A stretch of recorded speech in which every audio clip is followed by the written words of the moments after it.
Magandang araw, Sir Wilbur po, at your service. Narito ang ETUlay upang gabayan ka sa inyong pag-aaral upang lubos na maunawaan ang iba't ibang paksa o subject. Ang ETUlay ay isang free online tutorial class na pinangungunahan ng DepEd Educational Technology Unit sa pamumuno ni Undersecretary Elaine Del P. Pascua. Ang programang ito ay hindi lamang para sa mga bata, kundi ito rin ay magsisilbing gabay sa mga magulang at mga guro kung paano nila ituturo o gagabayan sa bawat asignatura ang kanilang mga anak o mga estudyante. Sa kasalukuyan, ang self-learning module mula sa rehiyon ng Calabarzon at kilala sa tawag na pivot ang ginagamit sa ating ETUlay online class. Kaya ano pang hinihintay ninyo? Ihanda na ang inyong mga ballpen o lapis, papel o kwaderno at samahan kaming itulay ang pagkatuto para sa bawat batang Pilipino. Sama-sama tayong magtutulungan para malampasan ang mga hamon sa panahong ito. Halina't matuto, kasama ang inyong online tutor sa oras na ito.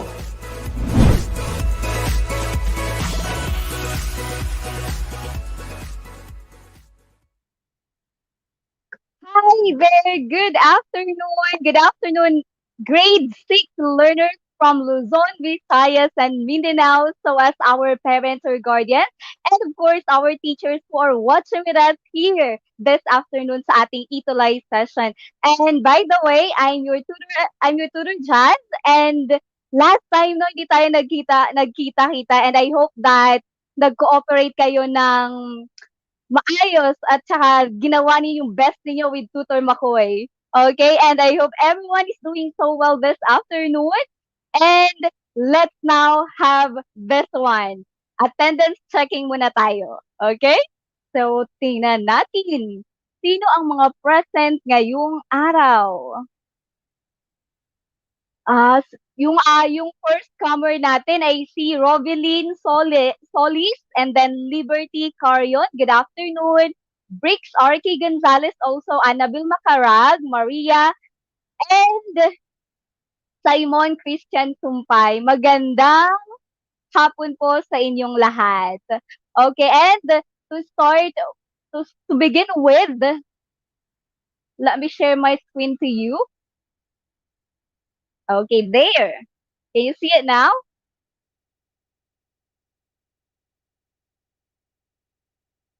Okay, so I hope that you can really see my screen right now. Okay, so Tuesday again, it's our Choose English Day, and for this afternoon, we are going to study Module 13, but let me thank the Division of Pasig City first for the module that I will be using this afternoon. And I have here the screenshot of development team of the self-learning module from the writer, editor, who else? Writer, editor, reviewer, illustrator, layout artist, the management team from our very own SDS, Ma'am Agustin, hanggang sa ating PSDSS. Maraming salamat po sa inyong lahat. Okay, and our topic this afternoon is, okay, using a particular kind of sentence or a specific. Ma'am, wala pa po yung presentation, ma'am. Wala pong presentation? Pakishare na lang po. I already shared it. Okay. Please try it again, ma'am. Yes. A moment. Right, so okay lang yan, ma'am. While preparing, let me read some of the shoutouts from our online participant watching from Olango Elementary School, Malilig District, Isabela. Hello, Eliza, Eda, and to your teachers. Good afternoon, Ma'am Rosie Martinez of Borayok Elementary School, Pagudpud District, SDO of Ilocos Norte. Watching po, Ma'am Rosie Martinez. Hi, Ma'am Jazz. Okay na po, pa-slide show. Yes, okay na. Okay, thank you so much. Full screen na. Okay na? Not yet. Naka-slide pa. Naka-slide pa rin siya. Hindi siya naka-full screen. Oh. Maybe naka-full screen na sa'yo pero dito sa StreamYard hindi. Hindi share entire screen siguro. Okay.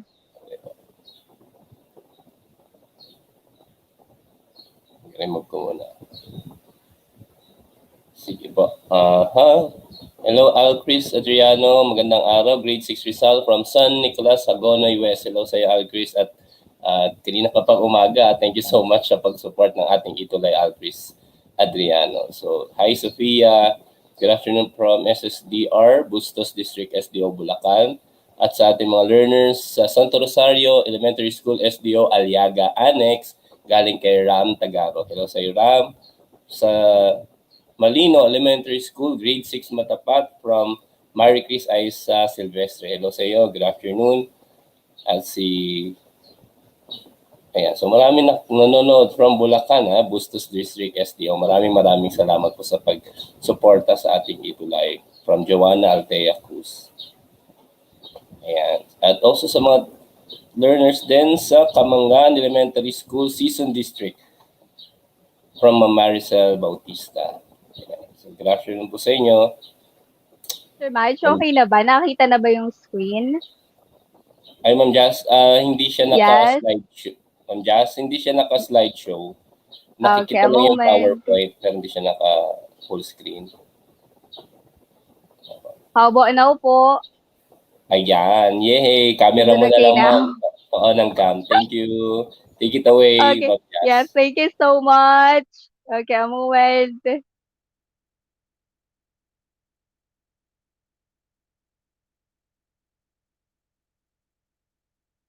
Okay, so there you are. Oh, I'm so sorry. Okay, I'm so sorry. A while ago, I thought na-share ko na siya. Okay, anyways, let's have this one. As I was saying, our topic this afternoon is quarter 3, module 13. We are going to talk about using a particular kind of sentence for a specific purpose and audience. And specifically asserting. Okay, so tapos na tayo sa mga different kinds of sentences, ano? We did talk about the yung imperative and a lot more. Okay, so this time asserting naman tayo.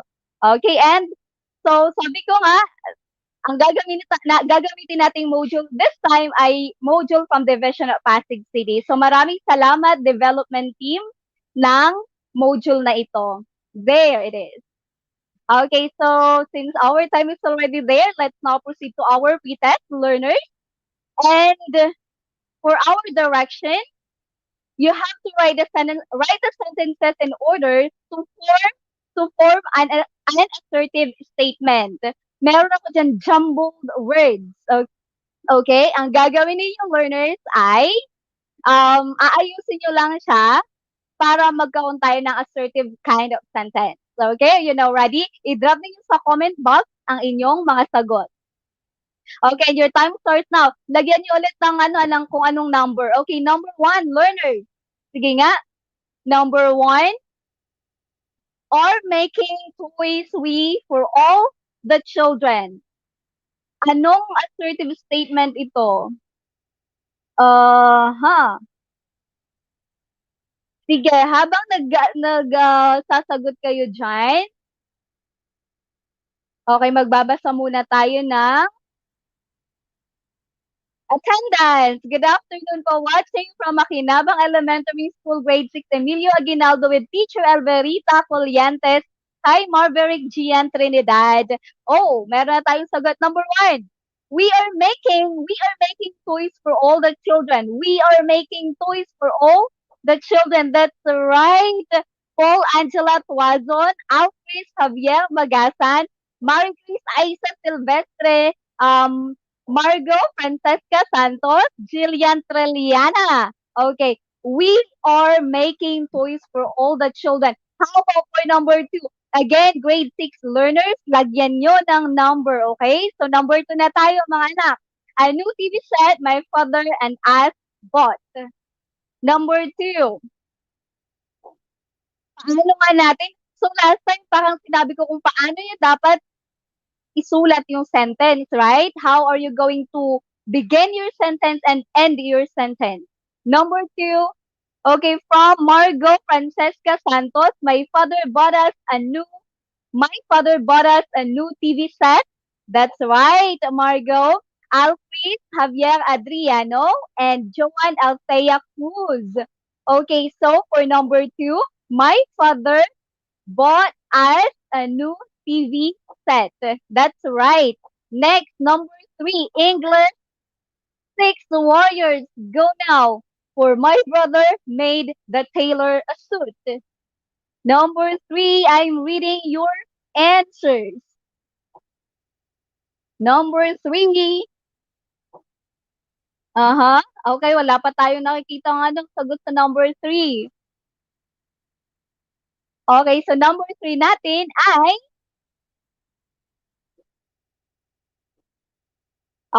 Alfred Xavier Adriano, Juan Althea Cruz, and Sofia Bagasan. Alfred Adriano, Marie Chris Aiza Silvestre, the tailor made a suit for my brother. Okay, so tama yung mga sagot ninyo.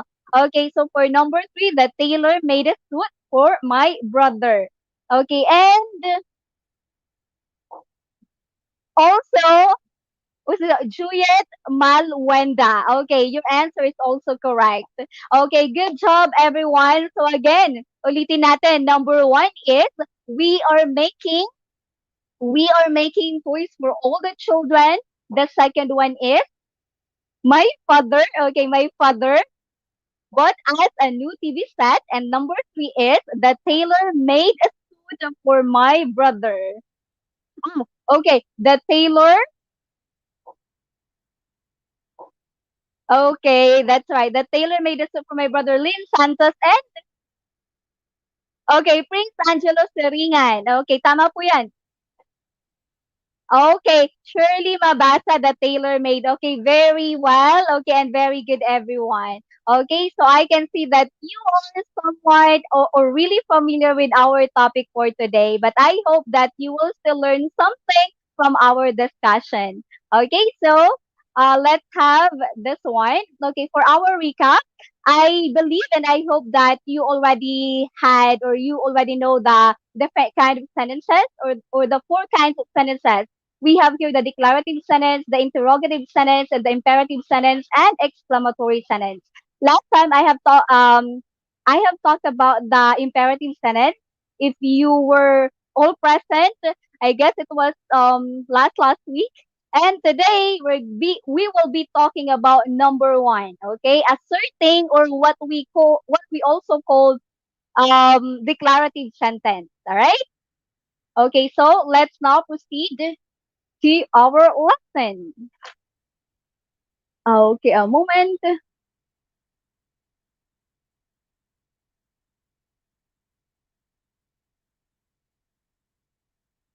Okay, so for our lesson, okay, let's have this assertive sentence. Ano ba itong assertive sentence? English, warriors. An assertive sentence is also called a declarative sentence. Okay, asserting. Okay, assertive or declarative sentence, they are just the same. In the English language, this sentence gives information about facts, opinions, and beliefs. This sentence is used most in books, but where else? Informative articles, reports, as well as in essays. This sentence ends with a full stop or what we call period. Okay? So that's why tinitingnan ko kanina yung pagsagot ninyo, paano nyo isulat yung pangungusap. And I even reminded you last time how are you going to do it.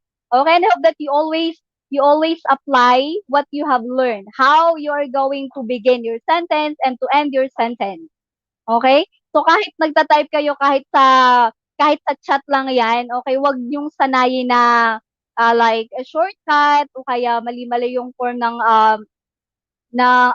sentence ninyo. Okay? Even if virtual tayo or chat lang, you always do the correct one. Okay?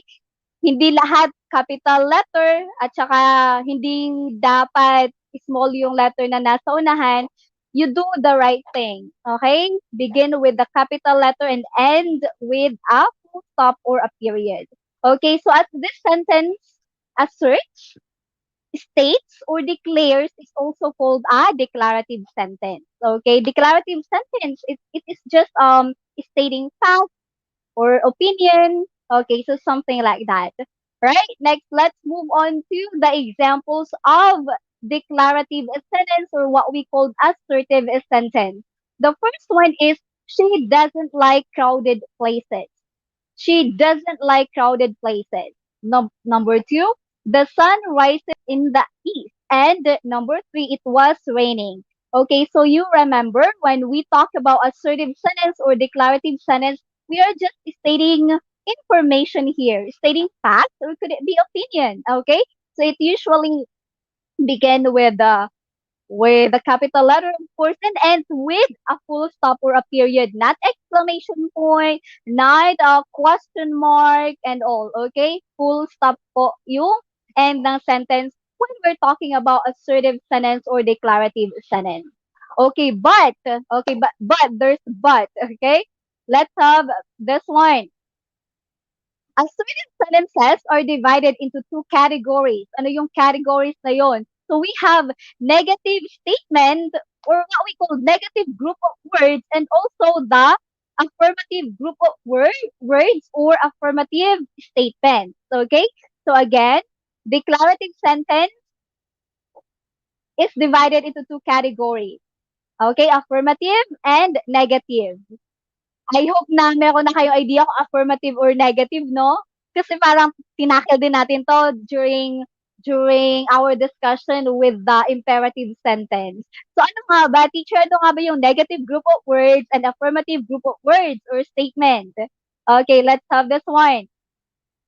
In Okay. In an affirmative group of words or affirmative statement, we use a positive sense.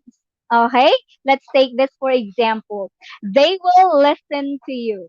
That woman is raising that woman who is raising her hand is my mother. Okay? And yung negative statement naman, meron lang siyang word na not. We are putting not into it.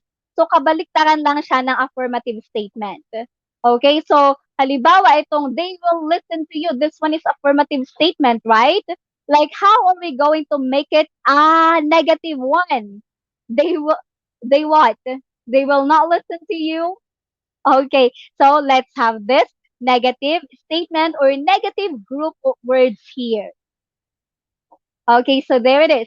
A negative group of words is the opposite of an affirmative group of affirmative group of words. Okay, so kung yun, it gives us positive sense, then here, from the word itself negative, it gives us a negative sense. They won't listen. They won't listen to you. Okay? So kanina, anong sabi natin kanina? For affirmative, they will listen to you. Okay, when we make it a negative one, they won't listen to you. Okay, meron ng not, right? Okay, and how about for the second sentence? We have barking dogs don't bite. Okay, barking dogs don't bite. So we have here this not word. Okay, not when we are forming negative sentence or negative statement, we're just adding not into it. Okay, and we have here don't, won't. These are what we call contraction, right? I hope that you guys still remember what contraction is. Again, tingnan nga natin kung sino ang nakakaalala kung ano yung contraction when we're talking about that in English. Sige nga po, recitation tayo, grade 6 warriors. What do you mean by contraction? My Hi Daryl Morales. Good afternoon. Charis Del Rosario from Hagonoy West. Good afternoon. Okay. So again, my question is, ano yung contraction? Kasi sabi ko yung won't, yung don't, ay contraction yun. Okay, so contraction, this is the fact where we make the long phrase shorter. Okay? So we don't say do not. And when you're asked what is the contraction of do not, then you say don't. Oh, teacher, that is don't. Okay, so barking dogs do not. Okay, so we have not, that is negative one. Since we're using the contraction, then we say don't. Okay, don't bite. Okay, so again, declarative sentence or assertive sentence, we have this affirmative and negative statement or group of words. Okay, so tingnan nga natin for the guided practice. Alright, so ang gagawin ninyo ay Isulat niyo sa comment box natin ang yes if you think that the sentence is an assertive sentence. And of course, you write also no if it isn't. Okay? So are you now ready? Let's start with number one. Number one is, I'm going on a vacation very soon. I'm going on a vacation very soon. The answer is it yes or no? Write the number and then yes or no. Tingnan natin. Oh, wow, ang daming sumasagot. Alfred, Javier, Adriano, Catherine, Jenaline. O yung babasahin ko yung mga tama yung sagot ha. Ay, mukhang tama naman lahat ng mga sagot ninyo. Okay, so Marie Chris Aiza Silvestre, Marverick Trinidad, Crystal Faith, Prince Angelo Siringan, Zaijan Roque, Lynn Santos, Jillian Treliana. Okay, tama po. Number one, our answer is yes. And how about for number two? Number two, I love to eat cereal in the morning. Number two, right? Number two again. Is it yes or no? Is it an assertive or it isn't? Okay, Alfred Xavier Adriano, Jeneline Ciliar, Marvin Billones, Sofia Neshi Bagasan, Alriza Zaidain. Okay, number two, still yes. And how about for number three? Is it a yes or no? I don't buy expensive clothes. I do not. I don't buy expensive clothes. Clothes. Your answer for number three is mm-hmm, number three. I don't buy expensive. Okay. Zairian, how do you pronounce your name? Zairane Adriano. Okay, Maria Cristal. No. Oh, number three. Why do you say that it's no? I don't buy expensive clothes. I do not. Okay. What kind of statement is this? What kind of type of word is this? We have that affirmative, and I don't buy expensive clothes. We do have that affirmative and also the negative one, and this one is a negative kind of statement. Okay, so these are all assertive sentences. Okay, so number one is the affirmative. Okay, and so is number two, but number three is the negative kind of sentence. Okay, so let's now, okay, yeah, very good, Francis Bautista. That is a negative kind of statement. Negative group of word. Catherine, how do you pronounce it? Gribiliano? Okay. Yes, Prince Angelo Seringan. Okay, that's negative, but still a declarative one. Like this number three sentence is stating his or her opinion. Okay, I don't buy expensive clothes. Maybe for you, you wanna buy it, but for that person, then he or she doesn't want it. That's why he said, I don't buy expensive clothes. Okay, and let's now proceed to okay, Jillian Trilliana, tama din po yung sagot mo. Okay. And how about for okay, but pero bakit ang daming nagsasagot ng no? Okay, number three is an assertive sentence also, but this one is a negative kind of sentence. Okay, next one. Activity one. Okay, activity one. For the direction, everyone.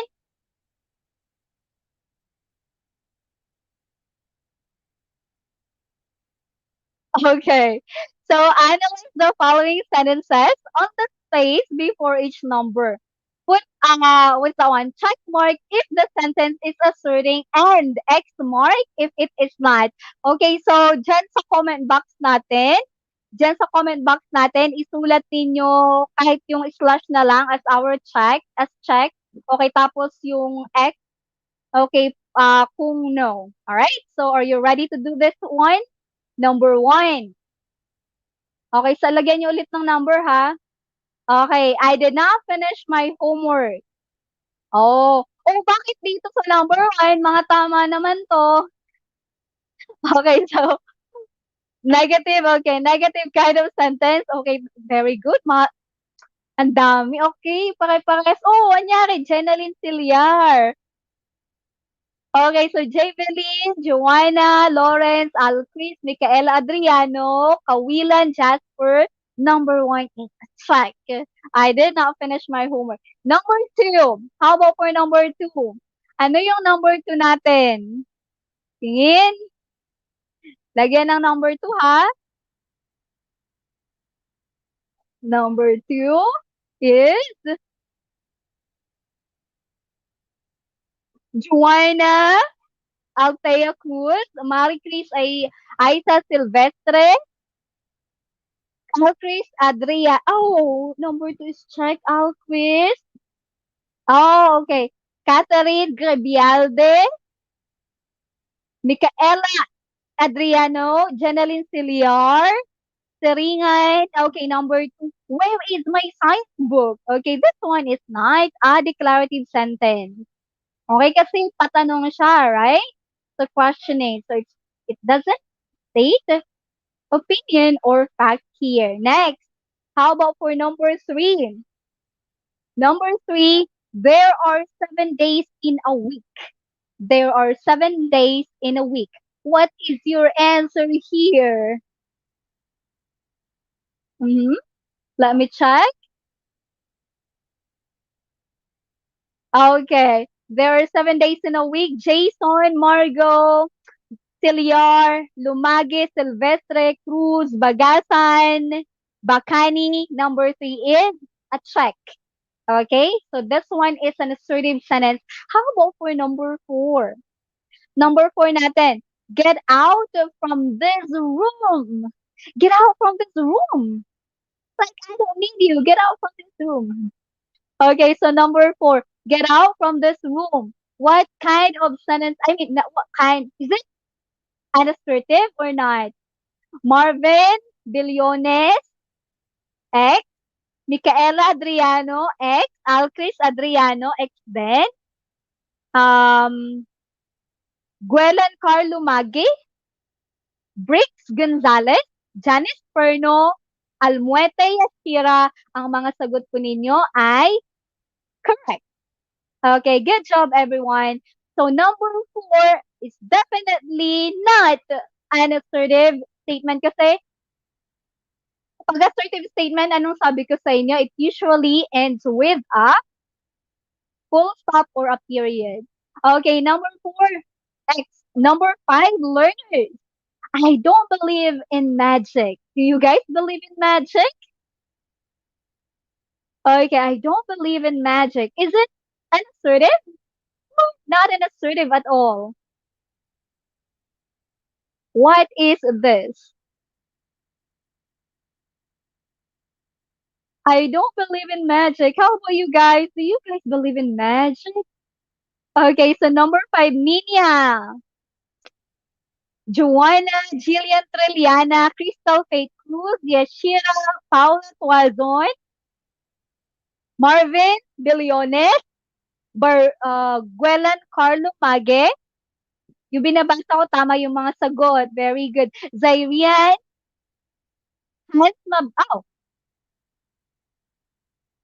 Joanna, Crystal Faith Cruz. Number 5, I don't believe in magic. Okay, this definitely is check. Okay, bakit check?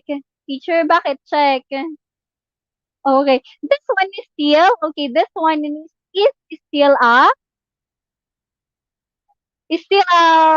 a declarative sentence. 'Di ba sabi ko sa inyo kanina, ang declarative sentence ay parang katulad lang din ng diniscuss ko before, like imperative, 'di ba? Like we have always that affirmative or the positive and the negative statement. Pag negative, may word na not lang 'yon. Okay? Kabaliktaran ng positive. Okay? I do not believe in magic.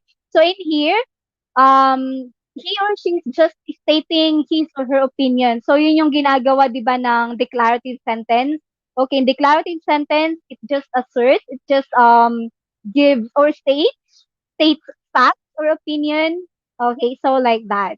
So in here, hindi siya naniniwala, so we cannot do about it. Okay, but for others, maybe you guys believe it. So I don't believe in magic and I do believe in magic. Both of them were correct. I mean, were declarative sentence. Right? Okay, so sa number 5 natin, I check. Ha? Hindi wrong. Okay, next. Okay, sino ang nakakuha ng 5? Tingnan natin, activity number 1, sino nakakuha ng 5?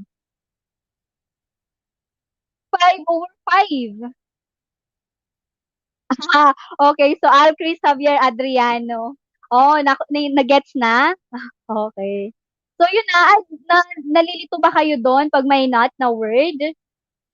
Even if may not, it's still a declarative sentence, but we just call it the negative one. Di ba kinategorize natin yung declarative sentence or the assertive sentence into two? What are those two categories that I have discussed a while ago? What were those?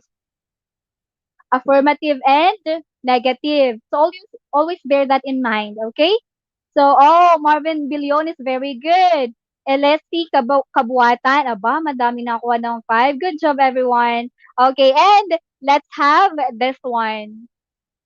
Okay, for our wrap-up, tingnan natin yung wrap-up natin. Oh, may picture ako dito, nakikita nyo, but it's not colored. Okay, so tingnan natin, ha? Okay, so to wrap everything up, what we have talked about in this lesson, I want you to state ng 5 sentences. Okay, maybe you can do that sa activity notebook ninyo. Kasi di ba sabi ko sa inyo, mag-prepare kayo lagi ng activity notebook ninyo for your ETUlay English 6 session with me. Okay, so isang pangungusap lang dito sa picture na to, tapos paki-drop dun sa paki-comment dun sa ating comment box, babasahin ko. Okay? So, state state or maybe you can describe this picture using a certain. Okay? Using a certain. Tingnan nga natin. Tingnan niyo yung picture, ha? And then you have to make a sentence using a certain. Okay, kahit yung 5 sa notebook yung nagawin, pero this time, magbigay kayo kahit isa. Go ahead.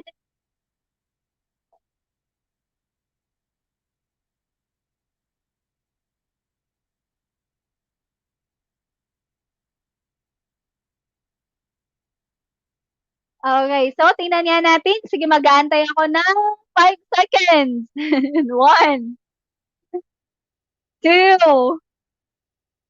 okay. Kahit iba-iba dapat yung inyong sentence construction kasi iba-iba naman yung thought niyo about dito sa picture na to. Just describe this picture using a certain sentence. The weather is sunny. Oh, the weather is sunny for Alfred Xavier Adriano. Oh, very good ng pagkakasulat. Na kahit sa chat lang, dapat tama pa rin yung pagkakasulat Ganun lagi yung gusto kong makita dito pag nagko-comment kayo. Okay, hindi lahat caps lock like that. Okay, good job. Kay Joanna, the picture has no color. Yes, this one is really correct. Okay, the picture is nice from Adriano Micaela. Okay, what else? Oh, iba-iba naman. There are many animals, but Jillian Trilliana, ano yung kulang sa sentence mo? What's missing? Okay, Marvin Biliones, the picture shows a lot of animals in the farm. Okay, and Micaela, that's also right. Shan Hidalgo, there are 7. Okay, there are 7 characters. 1, 2, 1, 2, 3, 4, 5, 6, 7. Or okay, our character. Oh, but 7 ito. Is it character or characters? And then, how are you going to end your asserting kind of sentence, Shan Hidalgo? Okay, so please remember that. The pig is running. Let me see. Is really the pig run here? Oh, yes. Okay, the pig is running. Okay, and Janeline Silior, there are a lot of animals in the farm. Nice. Okay, so good job, grade 6 learners. Kasi nakikita ko, no, like maayos na yung pagkaka-comment ninyo, like how you construct your sentences. Just always remember, okay, begin with the capital letter and ends with a period. Okay? So, All right, so good job, everyone. Let's now proceed to our valuing part. Sige nga. So as Mother's Day approaches, how are you going to greet your mom? How will you say it?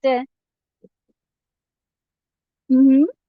Okay, di ba magma-Mother's Day na? How are you going to greet your mom? How will you say it? Okay, using asserting again. Tingnan nga natin. One sentence lang po, grade 6 learners. One sentence. How are you going to greet your mom? How will you say it? Using asserting. That's the challenge. Using asserting. Tingnan nga natin.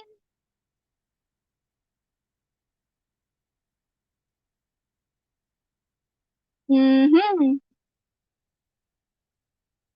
Hi, Mami Lapitahe. Good afternoon. Watching from Alicia Central School, Alicia South District. Oh, happy Mother's Day. Happy Mother's Day, Mother. Okay. Happy Mother's Day. I love you. Okay, I love you always. Okay. And make sure that you always appreciate your mom, not just because Mother's Day is approaching, but you do it every day. Okay?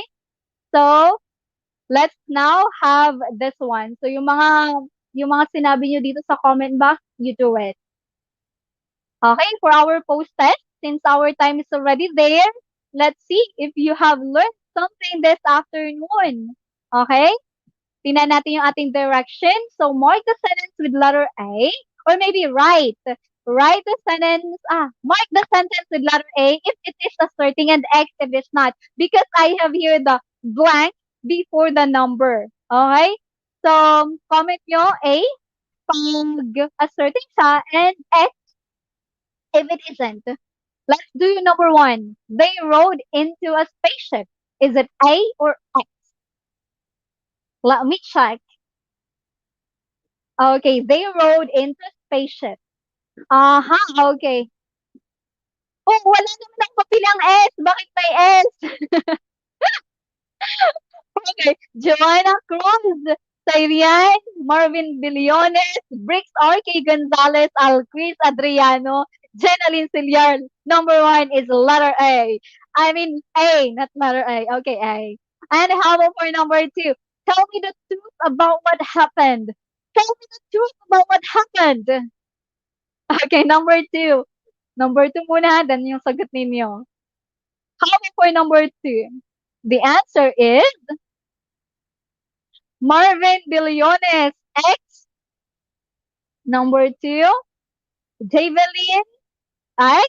Chan Cody Hidalgo, Alcris Adriano, Crystal Faith, Belmonte Maria Cristina. Tama po. X po yun, not an assertive one. Number three, are you leaving tonight? Number three, are you leaving tonight? Is it A or X? Number three now, learners. Okay, Marvin Billones, 3, X. Javelin Christina, X. Alcris Adriano, X. Maverick Eliza Saiden. Tama po. X yan. Okay, hindi yan assertive. Number 4, it is a very warm day. It is a very warm day today. How about today? Is it a warm day? It's so hot today. Number 4, learners, number 4. Okay.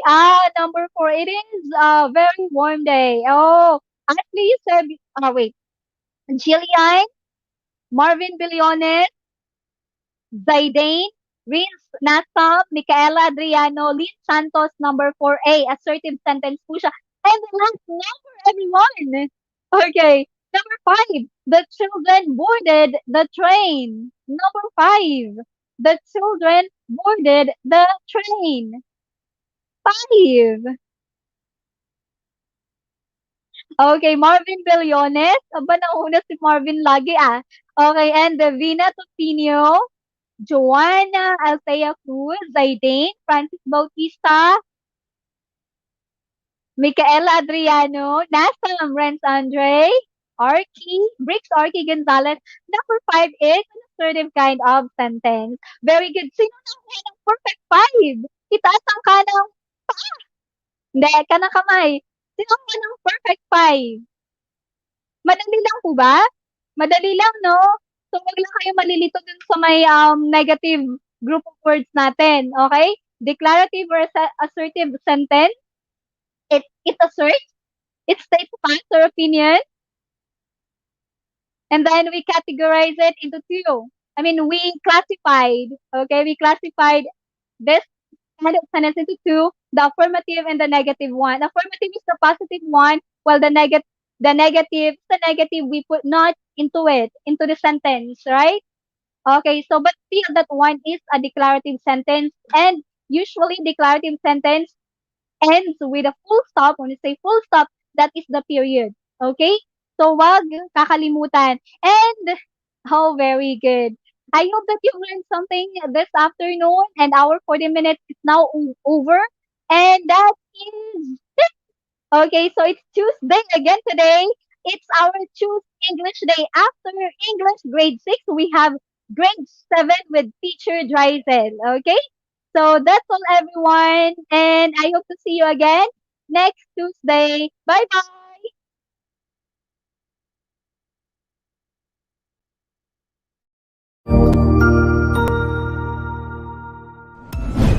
Sigurado ako na marami ka na namang natutuhan sa ating ETUlay tutorial session ngayong araw. Tandaan, ito ay hindi lamang para sa ating mga mag-aaral, kundi pati rin sa ating mga minamahal na guro at mga magulang na kaagapay natin para maituloy ang pagkatuto sa kabila ng nararanasang pandemya. Patuloy ding sumubaybay sa DepEd TV para sa mga araling ginawang video episodes. Mapapanood ito mula Lunes hanggang Sabado, alas 7 ng umaga hanggang alas 7 ng gabi sa inyong mga telebisyon. Abangan bukas mula 1:00 ng tanghali ang iba pang aralin sa ating ETUlay free online tutorial session sa Filipino. I-like and subscribe at manatiling nakasubaybay sa ating ETUlay tutorial session sa DepEd Edtech Unit FB page at Educational Technology Unit channel sa YouTube at sa DepEd Tayo at DepEd Philippines social media accounts. Paalam!